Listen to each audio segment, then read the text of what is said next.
Ce n'est pas parce que une personne dit quelque chose de vrai ou fait quelque chose de vrai que ça veut dire que cette personne est vraie. Je m'explique. Un élève, par exemple, qui a de très bonnes notes, est-ce que ses réponses sont vraies? Oui, mais il les a obtenues en trichant. Donc, la source de son succès, c'est la tricherie. Un voleur, d'accord, qui a accès à un compte bancaire, qui le vide. Est-ce que les données de ce compte bancaire-là sont vraies? Oui, elles sont vraies. Mais quelle est la source qui a donné accès à cela? C'est le vol. Quand bien même qu'on est dans un cas où tout est vrai. Vous voyez? Donc, ce n'est pas parce qu'un prophète, je mets ça en griffe, vient vous dire des choses sur votre vie qui sont vraies, que ça veut dire forcément que ce prophète-là est vrai. Quel est l'esprit avec lequel ce prophète-là parle? Quel est l'esprit qui l'anime? C'est là qu'il faut faire attention. Lisons dans notre Bible, Actes 16, versets 16 à 18.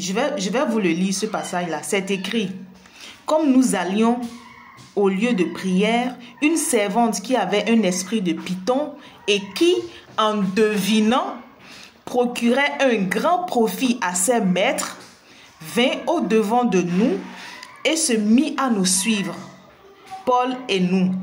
Elle criait, écoutez bien, ces hommes sont les serviteurs du Dieu très haut et ils vous annoncent la voie du Seigneur, la voie du salut. Ce qu'elle dit est vrai. Paul et Silas sont des serviteurs de Dieu. Ce que cette servante-là dit est vrai. D'accord? On continue. Elle fit cela pendant plusieurs jours. Paul, fatigué, se retourna et il dit à l'esprit, c'est à l'esprit qu'il s'adresse et non à la servante. Parce que la servante, elle est possédée. Donc Paul s'adresse à l'esprit et dit, je t'ordonne au nom de Jésus-Christ de sortir d'elle. Et il sortit à l'heure même. Vous voyez un peu? Ce que la dame disait là, c'était vrai. Mais l'esprit par lequel elle le dit, c'est un mauvais esprit. Donc, quelqu'un peut se faire passer pour un prophète, venir vous dire tout. Il est capable de te donner les détails même pas possibles sur ta vie. Mais c'est un faux. L'esprit qu'il utilise est un mauvais esprit, exactement comme ce cas-là qu'on a lu dans la Bible. Dans la Bible, voilà pourquoi il est important que nous lisions nos Bibles. C'est là le danger. On ne lit pas souvent. On ne lit pas nos Bibles.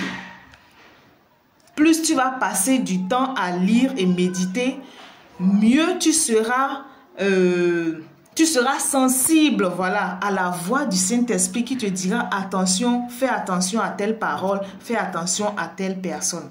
Donc, c'était ça que j'avais à partager avec vous. Faisons attention. Ce n'est pas parce qu'un prophète vient te parler ou tout ça là, que ça veut dire que c'est un vrai